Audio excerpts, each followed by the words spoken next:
Multiple myeloma అని diagnose అయినప్పుడు అదో పెద్ద తుఫాన్లో చిక్కుకున్నట్టే అనిపించొచ్చు కదా. మరి ఆ తుఫాన్ను దాటడానికి మన చేతిలో ఒక కంపాస్ ఉంటే?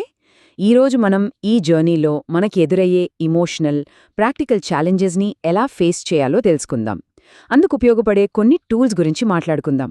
ఒక్కసారిగా కన్ఫ్యూజన్, యాంగ్జైటీ, కొన్నిసార్లు కోపం ఇలాంటి ఫీలింగ్స్ అన్నీ చుట్టుముట్టినట్టనిపిస్తోందా? అయితే ఒక్క విషయం గుర్తుపెట్టుకోండి, ఎవ్వరూ ఒంటరి కాదు. ఇవన్నీ ఈ జర్నీలో చాలా అంటే చాలా కామన్. వీటిని ధైర్యంగా యాక్సెప్ట్ చేయడమే మనం ముందుకు వేసే ఫస్ట్ స్టెప్ అన్నమాట.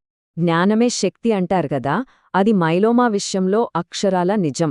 కరెక్ట్ ఇన్ఫర్మేషన్ తెలుసుకోవడమంటే కేవలం మంచి డెసిషన్స్ తీసుకోవడమే కాదు, అది మనకు పోగొట్టుకున్న కంట్రోల్ ఫీలింగ్ను తిరిగి ఇస్తుంది, మన లైఫ్ను మనమే మళ్ళీ మేనేజ్ చేసుకోగలమనే కాన్ఫిడెన్స్ ఇస్తుంది. సరే, అయితే ఈ నిస్సహాయత ఫీలింగ్ నుంచి మళ్ళీ పవర్ మన చేతుల్లోకి ఎలా తెచ్చుకోవాలి? మన డైలీ లైఫ్లో ఆ కంట్రోల్ ఫీలింగ్ను తిరిగి పొందడానికి హెల్ప్ చేసే కొన్ని ప్రాక్టికల్ స్ట్రాటజీస్ గురించి ఇప్పుడు చూద్దాం. ఫ్యూచర్లో ఏమవుతోందో అని ఆలోచిస్తూ ఉండటం చాలా ఈజీ, కానీ ఆ యాంగ్జైటీని మేనేజ్ చేయడంలో ఉన్న సీక్రెట్ ఏంటో తెలుసా? అది ఈ క్షణంలోనే ఉంది. రైట్ నౌ మనం ఏం కంట్రోల్ చేయగలమో దానిపై ఫోకస్ పెట్టే చాలు, మనశ్శాంతిని తిరిగి పొందొచ్చు, ఒక్కో రోజు మెల్లగా. ఇదిగోండి, మన రోజులను ప్లాన్ చేసుకోవడానికి ఒక సింపుల్ కానీ చాలా పవర్ఫుల్ 3 స్టెప్ ప్రాసెస్. ముందుగా ఫ్యూచర్ గురించి కాకుండా ఇవాల్టి మీద ఫోకస్ చేద్దాం. తర్వాత చిన్న చిన్నగా మేనేజ్ చేయగలిగే గోల్స్ పెట్టుకుందాం, ఒక సింపుల్ టు డూ లిస్ట్ అంతే. ఇలా చిన్న చిన్న టార్గెట్స్ పెట్టుకోవడం వల్ల ఏమవుతుందంటే రోజూ ఏదో ఒకటి సాధించామన్న ఫీలింగ్ వస్తుంది. ఇది జస్ట్ పనులు పూర్తి చేయడం కాదు, మనలో కాన్ఫిడెన్స్ బిల్డ్ చేస్తుందన్నమాట. ఒక డైరీ పెట్టుకోవడం గురించి ఆలోచించండి. దాన్ని మన పర్సనల్ కమాండ్ సెంటర్లా ఊహించుకోవచ్చు. జస్ట్ నోట్స్ రాసుకునే ప్లేస్ మాత్రమే కాదు, మన సిమ్టమ్స్ ఎలా ఉన్నాయి, ఎమోషన్స్ ఎలా మారుతున్నాయి అని ట్రాక్ చేసుకోవచ్చు. అన్నింటికన్నా ముఖ్యంగా మన మెడికల్ టీంతో క్లియర్గా, ఎఫెక్టివ్గా మాట్లాడటానికి ఇదొక పవర్ఫుల్ టూల్ అవుతుంది. ఇది మన స్టోరీ, మన మాటల్లోనే. ఒక్క విషయం, ఈ జర్నీనే ఒంటరిగా చేయాల్సిన అవసరం అస్సలు లేదు. నిజం చెప్పాలంటే ఒక స్ట్రాంగ్ సపోర్ట్ నెట్వర్క్ను బిల్డ్ చేసుకోవటం మన వెల్ బీయింగ్ కోసం మనం చేయగల మోస్ట్ ఇంపార్టెంట్ పనుల్లో ఒకటి. సో ఇప్పుడు మనం కనెక్షన్స్ పవర్ గురించి మాట్లాడుకుందాం. మనకు సపోర్ట్ చాలా విధాలుగా దొరుకుతుంది. మన ఫ్యామిలీ, ఫ్రెండ్స్, మనల్ని చూసుకునే డాక్టర్లు, నర్సులు. ఒక్కోసారి మనసు విప్పి మాట్లాడటం కొంచెం కష్టంగా అనిపించొచ్చు, కరెక్టే. కానీ మనం నమ్మేవాళ్లతో మన ఫీలింగ్స్ షేర్ చేసుకుంటే మనసులోని భారం చాలా వరకు తగ్గుతుంది. వాళ్లమీద ఆధారపడటానికి అస్సలు భయపడొద్దు.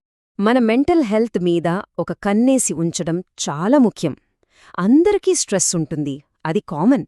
కానీ ఆ స్ట్రెస్ కాస్త డిప్రెషన్గా మారే ఛాన్స్ ఉన్నప్పుడు దాన్ని గుర్తించడం చాలా కీలకం. ప్రొఫెషనల్ హెల్ప్ తీసుకోవడానికి ఎప్పుడు వెళ్లాలో తెలుసుకోవడం వీక్నెస్ కాదు, అది మన బలానికి నిదర్శనం. ఉదాహరణకు, సరిగ్గా నిద్రపట్టకపోవటం, ఎప్పుడూ పనికిరాని వాళ్లమని ఫీలవ్వడం, లేదా ఒకప్పుడు ఇష్టపడ్డ పనులమీద కూడా ఇంట్రెస్ట్ పోవటం, ఇవన్నీ డిప్రెషన్ లక్షణాలయ్యే అవకాశముంది. ఇలాంటివేవైనా గమనిస్తే ప్లీజ్ మీ డాక్టర్తో గానీ నర్స్తో గానీ మాట్లాడ్డానికి అస్సలు సంకోచించకండి. హెల్ప్ అందుబాటులో ఉంది, మనం బెటర్గా ఫీలవడానికి పూర్తిగా అర్హులు. ఎమోషనల్ సపోర్ట్ ఒకవైపైతే, మనం రోజు తీసుకునే చిన్న చిన్న నిర్ణయాలు మన క్వాలిటీ ఆఫ్ లైఫ్పై చాలా పెద్ద ఇంపాక్ట్ చూపిస్తాయి. మరి ఫిజికల్గా, మెంటల్గా బెటర్గా ఫీల్ అవ్వడానికి హెల్ప్ చేసే కొన్ని సింపుల్ లైఫ్ స్టైల్ చేంజెస్ ఏంటో చూసేద్దాం. కొన్నిసార్లు చిన్న మార్పులే పెద్ద డిఫరెన్స్ చూపిస్తాయి.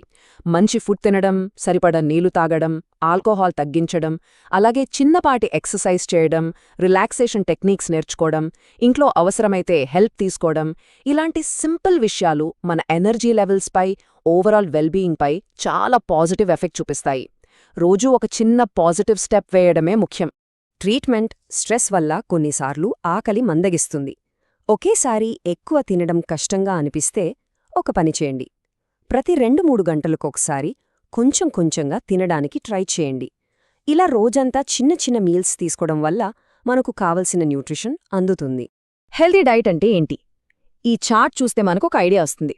పిండి పదార్థాలు, పండ్లు, కూరగాయలు, ప్రోటీన్, పాలు, పాలోత్పత్తులు, ఇలా అన్నీ బ్యాలెన్స్డ్గా ఉండాలి.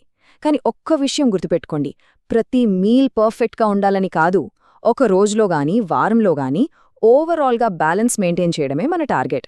మన మీద మనం జెంటిల్గా ఉందాం, వీలైనప్పుడు హెల్దీ ఆప్షన్స్ ఎంచుకుందాం. యాక్టివ్గా ఉండటం వల్ల చాలా బెనిఫిట్స్ ఉన్నాయి. ముఖ్యంగా ఎమోషన్స్ను మేనేజ్ చేయటానికి, నిద్రను ఇంప్రూవ్ చేయటానికి ఇది చాలా హెల్ప్ చేస్తుంది. అయితే ఇది చాలా ఇంపార్టెంట్. వాకింగ్, యోగా లాంటివి స్టార్ట్ చేసే ముందు తప్పకుండా డాక్టర్ లేదా నర్సు సలహా తీసుకోవాలి. వాళ్ళు మనకు ఏది సేఫ్, ఏది కరెక్ట్ అని గైడ్ చేయగలరు. సరే, ఇప్పుడు ఒక్క క్షణం స్ట్రెస్ని మేనేజ్ చేయడానికి ఒక సింపుల్ కానీ చాలా పవర్ఫుల్ టెక్నిక్ చూద్దాం. మన శ్వాస. ఇది మనం ఎక్కడైనా ఎప్పుడైనా చెయ్యొచ్చు. స్టార్ట్ చేయడానికి మీ చుట్టూ ఉన్న ఏదైనా రెక్టాంగులర్ ఆబ్జెక్ట్ను చూడండి. అది ఒక కిటికీ కావచ్చు, ఒక డోర్ కావచ్చు, ఏదైనా పర్లేదు. ఓకే, ఇప్పుడు మీరు చూస్తున్న ఆ రెక్టాంగిల్ షేప్ యొక్క చిన్న సైడ్ వెంట చూస్తూ నెమ్మదిగా శ్వాసను లోపలికి పీల్చుకోండి. ఆ తర్వాత దాని పొడవాటి సైడ్ వెంట చూస్తూ నెమ్మదిగా శ్వాసను పూర్తిగా బయటకు వదలండి. మీకు కొంచెం బెటర్గా, ప్రశాంతంగా అనిపించేంతవరకే ఇలాగే కంటిన్యూ చేయండి. ఈ సింపుల్ ఎక్సర్సైజ్ ఎప్పుడూ మనతోనే ఉంటుంది. స్ట్రెస్గా అనిపించినప్పుడు మనకు మనమే ఇచ్చుకోగల ఒక చిన్న రిలీఫ్. ఇప్పుడు కొంచెం రిలాక్స్ అయ్యాం కదా? సరే, మైలోమాతో హెల్దీగా ఉండటంలో మరో ఇంపార్టెంట్ టాపిక్ మీద ఫోకస్ చేద్దాం. అదేంటంటే ఇన్ఫెక్షన్ రిస్క్ను తగ్గించుకోవటం. ఇది ఎందుకు ఇంత ముఖ్యం, మనల్ని మనం ఎలా సేఫ్గా ఉంచుకోవాలి అనేది తెలుసుకోవడం చాలా అవసరం. అసలు మైలోమా ఉన్నప్పుడు ఇన్ఫెక్షన్ రిస్క్ ఎందుకెక్కువ ఉంటుంది? సింపుల్గా చెప్పాలంటే మన ఇమ్యూన్ సిస్టమ్ కొంచెం వీక్ అవుతుంది. ఎలాగంటే మైలోమా కణాలు పనికిరాని యాంటీబాడీస్ను తయారు చేస్తాయి. అవి మంచి కణాలను బయటకు నెట్టేస్తాయి. దీనివల్ల ఇన్ఫెక్షన్స్తో పోరాడే మన బాడీ పవర్ తగ్గుతుందన్నమాట. ఈ నంబర్ చూడండి. మైలోమా లేని వాళ్లతో పోలిస్తే మైలోమా ఉన్నవాళ్లకు ఇన్ఫెక్షన్ వచ్చే అవకాశం ఏకంగా 15 రెట్లు ఎక్కువ. ఇది నిజంగా షాకింగ్ నంబర్. మన హెల్త్ విషయంలో మనం ఎంత యాక్టివ్గా, జాగ్రత్తగా ఉండాలో ఈ ఒక్క నంబర్ చెప్తుంది. ఆ నెంబర్ చూసి కంగారు పడొద్దు. గుడ్ న్యూస్ ఏంటంటే మన రిస్క్ను తగ్గించుకోవడానికి మనం రోజూ తీసుకోగల సింపుల్ స్టెప్స్ చాలా ఉన్నాయి. చేతులు తరచుగా కడుక్కోవడం, పండ్లు కూరగాయలు శుభ్రంగా కడగడం, జబ్బుగా ఉన్నవాళ్లకు దూరంగా ఉండటం, చర్మానికి దెబ్బలు తగలకుండా చూసుకోవడం, డాక్టర్లు చెప్పిన వ్యాక్సిన్స్ టైంకి వేయించుకోవడం, ఇలాంటి చిన్న చిన్న జాగ్రత్తలు మనల్ని చాలా వరకు సేఫ్గా ఉంచుతాయి. ముగించే ముందు ఒక్కసారి ఆలోచిద్దాం. మన మంచి కోసం ఈరోజు మనం తీసుకోగల ఒక్క చిన్న పాజిటివ్ స్టెప్ ఏంటి? అది బయటికెళ్ళి ఓ చిన్న నడక నడవడం కావచ్చు, లేదా ఒక ఫ్రెండ్కి ఫోన్ చేయడం కావచ్చు, లేదా ఇందాక మనం నేర్చుకున్నట్టు ఒక్క నిమిషం శ్వాస మీద ధ్యాస పెట్టడం కావచ్చు. అది ఏదైనా సరే, ఆ ఒక్క చిన్న అడుగుతోనే మళ్లీ కంట్రోల్ మన చేతుల్లోకి తీసుకునే ప్రయాణం మొదలవుతుంది.